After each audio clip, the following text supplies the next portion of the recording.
नमस्कार दोस्तों, welcome to my channel my final exam.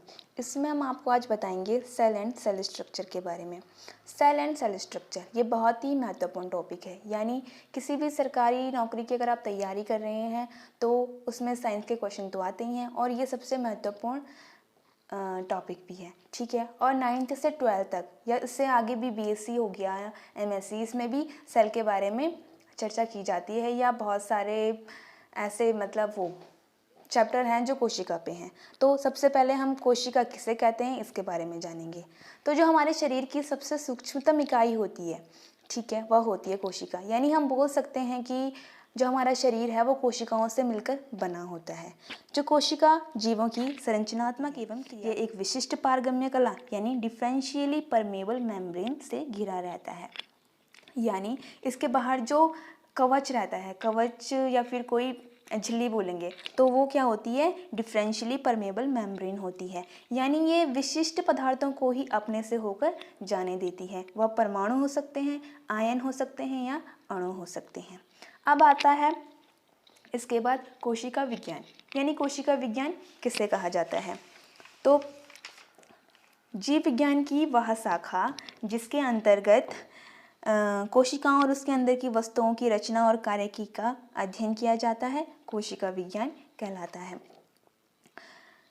यानी क्वेश्चन ये बन सकता है कि साइटोलॉजी के अंतर्गत किसका अध्ययन किया जाता है, तो वह कोशिकाओं का अध्ययन किया जाता है, ठीक है। अब उसके बाद आता है कोशिका की खोज, यानी जिससे हमारा शरीर बना है वह सूक्ष्मतम इकाई, उसकी खोज सर्वप्रथम किसने करी थी।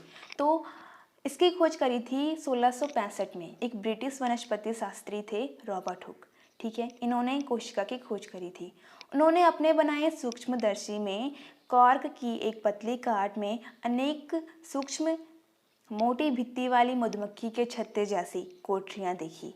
इन कोठरियों को उन्होंने कोशा कहा, यानी सेल नाम दिया। यह कोशा शब्द जो होता है वो एक लैटिन शब्द है जिसका अर्थ होता है एक। रॉबर्ट हुक का अध्ययन उनकी प्रसिद्ध पुस्तिका माइक्रोग्राफिया में प्रकाशित हुआ।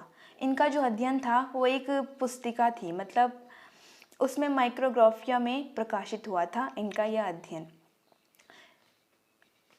19वीं सदी का जो अंतिम चौथाई काल होता है वो कोशिका विज्ञान का कहलाता है। यानी क्वेश्चन आ सकता है कि कोशिका विज्ञान का क्लासिकल काल किसे कहा जाता है, तो 19वीं सदी का जो अंतिम चौथाई काल होता है उसे कोशिका विज्ञान का क्लासिकल काल कहा जाता है।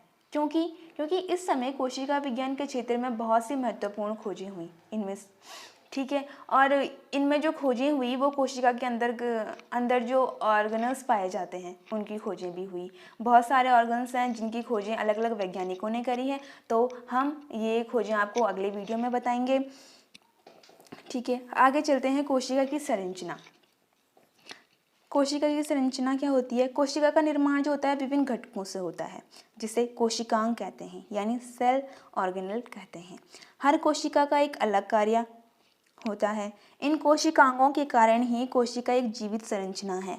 मतलब जो कोशिका के अंदर जितने भी कोशिकांग पाए जाते हैं उनके अलग अलग कार्य होते हैं। जब कोशिका जीवित है तो इन्हीं ऑर्गेनेल के कारण ही कोशिका जीवित होती है, जो जीवन संबंधी सभी कार्य करने में सक्षम होती है, ठीक है। और अध्ययन की दृष्टि से जो होते हैं वो कोशिका को 3 भागों में। सबसे पहले हम आपको बताएंगे कि कोशिका यानी जंतु में अलग प्रकार की कोशिका पाई जाती है और पादपों में अलग प्रकार की कोशिका पाई जाती है। और पादप कोशिका में क्या अंतर होते हैं इसको हम आपको बताएंगे। तो जो जंतु कोशिका होती है उसमें कोशिका भित्ति नहीं पाई जाती है, जबकि पादप कोशिका में कोशिका भित्ति पाई जाती है।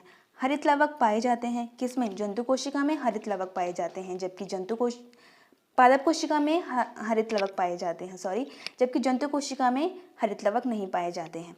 जंतु कोशिका में हरित लवक का अभाव रहता है क्योंकि वह जो जीव होते हैं वो परपोषी होते हैं, यानी अपने भोजन के लिए यानी पोषण के लिए वो दूसरों पर निर्भर रहते हैं।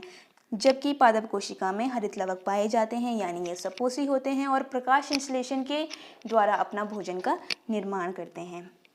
अब जो जंतु कोशिका होते हैं उसमें सेंट्रोसोम जो होते हैं वो उपस्थित होते हैं, जबकि पादप अनुपस्थित होते हैं। अब आती है जंतु कोशिका में जो रिक्तिकाएं होती हैं यानी वैक्यूल्स होते हैं वो छोटी होती है और संख्या में अधिक होती हैं, जबकि पादप कोशिका में जो रिक्तिकाएं होती हैं वो बड़ी होती है तथा संख्या में कम होती हैं।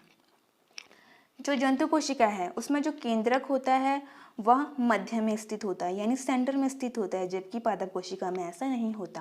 जो केंद्रक होता है वो परिधि की ओर होता है। कोशिका की जो संरचना है तो अध्ययन की सुगमता की दृष्टि से कोशिकाओं को 3 भागों में विभाजित किया गया है, ठीक है, जिसमें आता है कोशिका झिल्ली, कोशिका द्रव्य और कोश केंद्रक, ठीक है। तो इन तीनों के बारे में हम आपको बताएंगे अगले वीडियो में।